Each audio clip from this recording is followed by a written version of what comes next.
1998 সাল থেকে আজ পর্যন্ত 26,000টি ব্যারাক নির্মাণ করেছি, যেখানে বাংলাদেশ সেনাবাহিনী এবং সেনাপ্রধানকে যাতে বাংলাদেশের রাজনীতির অত্যন্ত গুরুত্বপূর্ণ নেতা, তরুণ নেতা সার্জিস আলম, এনসিপির উত্তরাঞ্চলের মুখ্য সংগঠক, তার নিরাপত্তার জন্য সেনাবাহিনী মোতায়েন করা হয়। মানে সেনাপ্রধান আমাদেরকে ফেব্রুয়ারি মাসে জানিয়েছিলেন যে দক্ষিণ গেইটে গত দীর্ঘ 1.5 দশকের বেশি সময় ধরে যে ফেসিবাদী রাজনৈতিক দল আওয়ামী লীগ গুম খুন হত্যা নির্যাতন নিপীড়নের যে একটা আসসালামু আলাইকুম। সেনাবাহিনীর মধ্যে বিশেষ একটা কিছু হচ্ছে।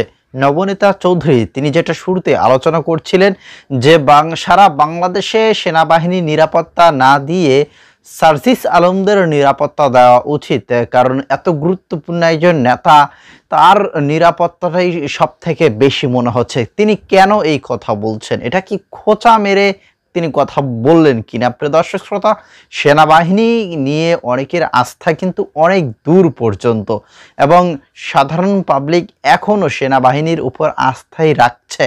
তবে এই সেনাবাহিনী বা সেনাপ্রধান জেনারেল ওয়াকার, তার যে বাহিনী রয়েছে, এই বাহিনী নিয়ে তিনি কি উল্টে যাবেন কিনা, তো বিস্তারিত কিছু ভিডিও ফুটেজ আপনাদের সাথে শেয়ার করব। আশা করছি পুরো ভিডিও জুড়ে আমাদের সাথে থাকবেন এবং সেই সাথে সেনাপ্রধান জেনারেল ওয়াকার কিছু বক্তব্য রেখেছেন, সে কথাগুলো শুনবেন। তরুণ নেতা সার্জিস আলম, এনসিপির উত্তরাঞ্চলের মুখ্য সংগঠক, তার নিরাপত্তার জন্য সেনাবাহিনী মোতায়েন করা হয়। মানে সেনাপ্রধান আমাদেরকে ফেব্রুয়ারি মাসে জানিয়েছিলেন যে 30,000-এর মতো সৈন্য সারা বাংলাদেশে নাকি আমাদের জানমালের নিরাপত্তা দেওয়ার জন্য মোতায়েন আছে। তো বাংলাদেশের যে অভিজ্ঞতা আমাদের 8 মাসে, আমরা ওই 30,000 সৈন্যের কোনো হাজারকে বা কাউকে কখনো সময় মতো ঘটনাস্থলে উপস্থিত হতে দেখতে পারিনি, কিংবা আসলে কাউকে কোনো নির্যাতন থেকে বাঁচাতে পারতে দেখিনি বা তাদের জানমালও রক্ষা করতে দেখতে পারিনি। বরং এখন সেনাবাহিনীর উচিত সেই 30,000-এর কয়েক হাজার সার্জিস আলমের মতো গুরুত্বপূর্ণ নেতার জানমাল এইগুলোর সংরক্ষণে নিয়োজিত করা।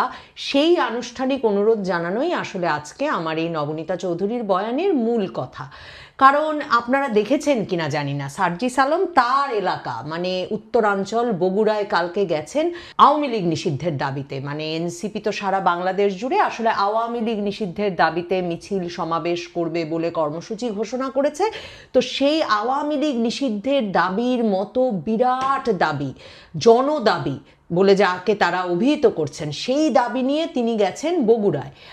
আর ওইদিকে বৈষম্য বিরোধী ছাত্র আন্দোলনের একটি গ্রুপ শুধু যে পাল্টা সভা ডেকেছে তাই নয়, সার্জিস আলম নাকি জামাত শিবির এবং আওয়ামী লীগের লোকজনকে এনসিপির মধ্যে পুনর্বাসিত করছেন। এই অভিযোগে তারা সেই সভাস্থলে গিয়ে ভুয়া ভুয়া স্লোগান দেওয়া শুরু করে।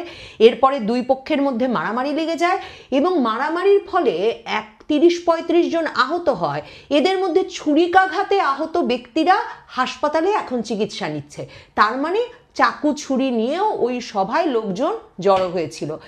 অবস্থা এমন বেগতিক হয় যে সার্জিস আলমের মতো গুরুত্বপূর্ণ নেতাকে, তার মতো বাংলাদেশের রাজনীতির একজন শীর্ষস্থানীয় নেতাকে তার দলীয় সভা মঞ্চ থেকে 4 মিনিটেরও কম সময়ের মধ্যে বক্তৃতা শেষ করে মঞ্চ থেকে নেমে মিছিলে যোগ দিতে হয়। তো সেই যে এই ঘটনা, এবং সেই মিছিল আবার সামনে পেছনে অসংখ্য পুলিশের প্রহরার মধ্যে সারা বগুড়ার সাতমাথা চক্কর প্রদক্ষিণ করতে হয়। তো এই অবস্থায় তো আসলে রাজনীতি করা যায় না। সার্জিস আলমের মতো নেতা যদি রাজনীতি করতে না পারেন, তাহলে আসলে সেনাবাহিনী টিকবেন কি করে, মানে সেনা প্রধান টিকবে কি করে? কারণ ভুলে তো যাওয়া যায় না, কদিন আগে যখন হাসনাত আবদুল্লাহ বললেন যে সেনা প্রধান নাকি এমন ধৃষ্টতা দেখিয়েছেন যে তিনি বলেছেন একটা রিফাইন্ড আওয়ামী লীগ তৈরি করতে হবে এবং আওয়ামী লীগকে নির্বাচনে আসতে দিতে হবে। তো হাসনাত আবদুল্লাহ একদম হুমকি দিয়ে দিয়েছেন ফেসবুকে। তখন সেনাপ্রধান আপনার পাশে কে দাঁড়িয়েছিলেন? আপনার পাশে দাঁড়িয়েছিলেন এই সার্জিস আলম। তিনি বলেছিলেন রাজপথে যখন ওয়াকার না হাসনাত, ওয়াকার না হাসনাত এমন স্লোগান চলছে এবং জনমনে এমন একটা আশঙ্কা বা আশাবাদ, যে অবস্থা প্রায় এমন যে মনে হচ্ছিল সেনাপ্রধানের পদ থেকে ওয়াকারুজ্জামানকে সরিয়ে সেখানে হয়তো ডক্টর ইউনূস একজন ছাত্র প্রতিনিধি বসিয়ে দেবেন, হয়তো হাসনাতকে বসিয়ে দেবেন। এমন বেগতিক অবস্থা থেকে তো আপনাকে রক্ষা রক্ষা করতে চেষ্টা করেছিলেন এই সার্জিস আলম। সার্জিস আলম তখন বলেছিলেন একদম উচিত হয়নি, একজন সিনিয়র লোক আমাদেরকে কি বলেছেন ব্যক্তিগত সম্পর্কের জেরে সেই প্রসঙ্গ ফেসবুকে ফাঁস করে দেওয়া উচিত হয়নি। তো তখন আবার এনসিপিরই আরেক নেতা হান্নান মাসুদ বলেছিলেন তো যদি এটা এমনই চাপ প্রয়োগ করা কথা না হয়, সেনাপ্রধানের সিনিয়র হিসেবে কথা হয়, আর হাসনাত আবদুল্লাহ বলছেন সেনাপ্রধান এরকম একটা চক্রান্ত করছেন, তাহলে নিশ্চয়ই হাসনাত এবং সার্জিসের মধ্যে যে কোনো একজন মিথ্যা কথা বলছেন।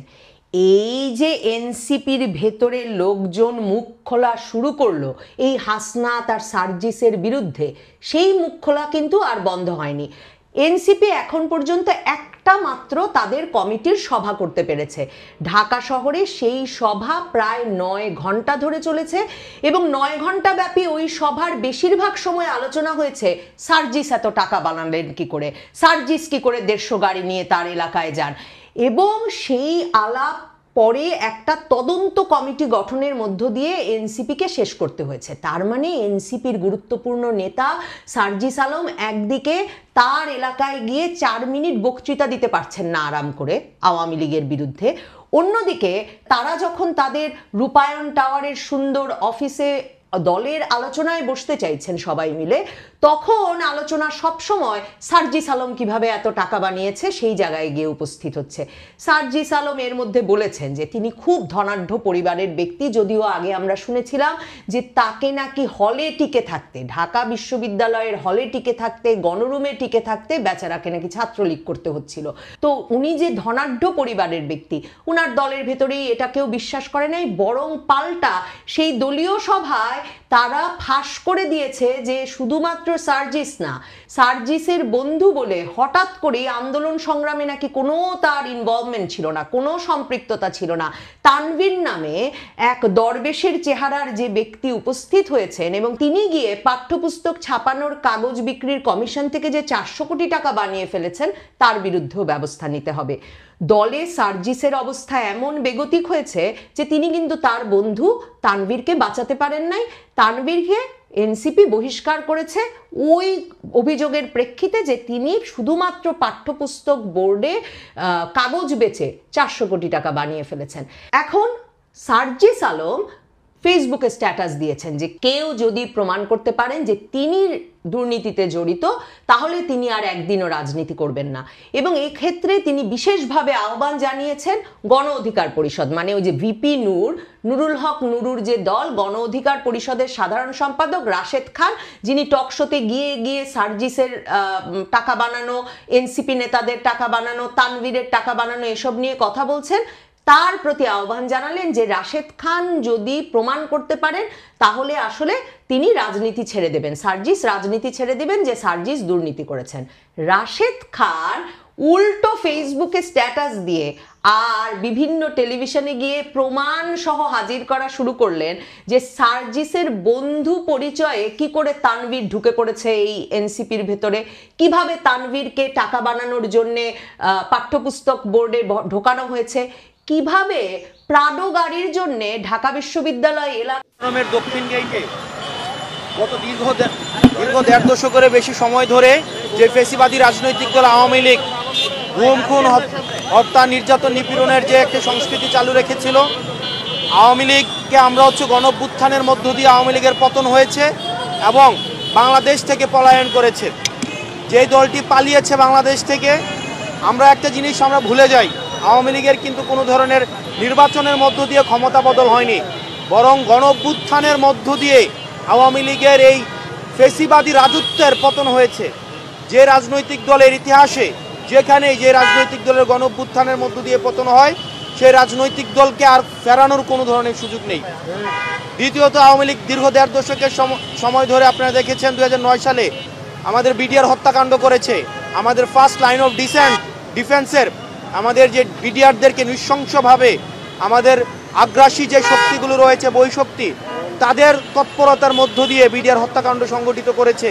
পরবর্তীতে আমরা দেখেছি যে শাপলা হত্যাকাণ্ডের মধ্য দিয়ে হেফাজতে ইসলামের কে কীভাবে ডিহিউম্যানাইজ করেছে, কিভাবে নারকীয় রাতের বেলা কিভাবে তাদেরকে নির্যাতন নিপীড়নের মধ্য দিয়ে শত শত হেফাজতে ইসলামের কর্মীদেরকে, ধর্মপ্রাণ মুসলমানদেরকে কীভাবে হত্যাকাণ্ড সংগঠিত করেছে। আমরা পরবর্তীতে দেখেছি যে দীর্ঘ 1.5 দশকেরও বেশি সময় ধরে আওয়ামী লীগের লুটপাটের যে শাসন, সেই লুটপাটের শাসন আমরা দেখেছি। ভারতীয় আগ্রাসন বিরোধী যখন আমাদের মিছিল হয়েছে, আন্দোলন হয়েছে, সেখানেও আওয়ামী লীগ নির্যাতন নিপীড়ন চালিয়ে ব্রাহ্মণবাড়িয়া থেকে শুরু করে ঢাকায় কিভাবে অতর্কিতভাবে মানুষদেরকে হত্যা করেছে।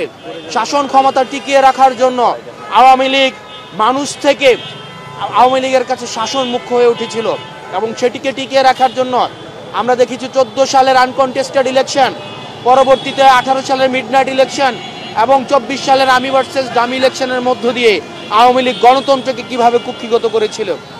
আওয়ামী লীগ কোনোভাবেই রাজনৈতিক দল নয়। আওয়ামী লীগ নাৎসি পার্টির মতো একটি হচ্ছে রাজনৈতিক দল, যে রাজনৈতিক দল এই গণঅভ্যুত্থানের পরে কোনোভাবেই পলিটিক্যালি ফাংশন হওয়ার কোনো ধরনের রাইট নাই। সেই জায়গা থেকে আমরা আওয়ামী লীগকে বিচার প্রক্রিয়ার মধ্য দিয়ে আমরা চাই আওয়ামী লীগের যে সুবিচার যদি নিশ্চিত হয়, তাহলেই আওয়ামী লীগ কোনোভাবেই এই রাজনৈতিকভাবে আর ফাংশনাল হতে পারবে না। আমরা চাই আওয়ামী লীগকে বিচার প্রক্রিয়ার মধ্য দিয়ে আওয়ামী লীগের চ্যাপ্টার ক্লোজ করতে হবে। দ্বিতীয়ত, যতদিন পর্যন্ত এই ট্রায়াল প্রক্রিয়া চলবে ততদিন পর্যন্ত আওয়ামী লীগের নিবন্ধন বাতিল করে দিয়ে সকল ধরনের রাজনৈতিক কর্মকাণ্ড নিষিদ্ধ করতে হবে। এবং আপনারা জানেন আওয়ামী লীগ সারা বাংলাদেশের বিরুদ্ধে অবস্থান নিয়েছে। গণতন্ত্র কামি এবং ফ্যাসিবাদ বিরোধী যে রাজনৈতিক দলগুলো ছিল তাদের বিরুদ্ধে আওয়ামী লীগ অবস্থান নিয়েছিল। এবং আওয়ামী লীগের যারা হচ্ছে শুধুমাত্র আওয়ামী লীগের যে যারা শুধুমাত্র রাজনীতি করেছে তারা না, যারা এই কোলাবোরেট করেছে, অ্যানাবল করেছে, আওয়ামী লীগের মিডিয়া ছিল, আওয়ামী লীগের বুদ্ধিজীবী ছিল, আওয়ামী লীগ পন্থী বিশ্ববিদ্যালয়ের শিক্ষকরা ছিল, তারা এই আওয়ামী লীগকে ফেসিবাদী আওয়ামী লীগ হয়ে উঠতে সহায়তা করেছে। আমরা চাই যারা আওয়ামী লীগের কোলাবোরেটর, আওয়ামী লীগ অ্যানাবেলর, সবার সম্পদ। সেই সাথে আমরা হাসনাত আব্দুল্লাহ তিনি আজকে একটা হুঁশিয়ারি দিয়েছেন, সেটা হচ্ছে নির্বাচন কমিশনারকে। তিনি নির্বাচন কমিশনকে একটা হুঁশিয়ারি বার্তা দিয়েছেন। তো সেই হুঁশিয়ারি বার্তা শুধু এটা নতুন নয়, তারা অনেক সময় দিচ্ছে এবং সব সময় কিন্তু এই হুঁশিয়ারি বার্তাগুলো নির্বাচন কমিশনকে দিচ্ছে। তো যাই হোক, এবং নবনীতা চৌধুরী তিনি যেটা বলছিলেন যে সার্জিস আলম এবং তাদের এনসিপির যত নেতাকর্মী আছে তাদেরকে নিরাপত্তা দেওয়া উচিত। তো কেন এই কথা বলছেন ইতিমধ্যে ভিডিও ফুটেজে আপনারা দেখেছেন। তো যাই হোক, এখন আপনাদের মন্তব্য কি এবং সেনাবাহিনীর উপর আপনাদের কার কতটুকু আস্থা রয়েছে এইটা জানাতে কমেন্টসে অবশ্যই ভুলবেন না। তো ভালো থাকবেন, ধন্যবাদ। দেখা হচ্ছে পরবর্তী নতুন কোনো ভিডিও।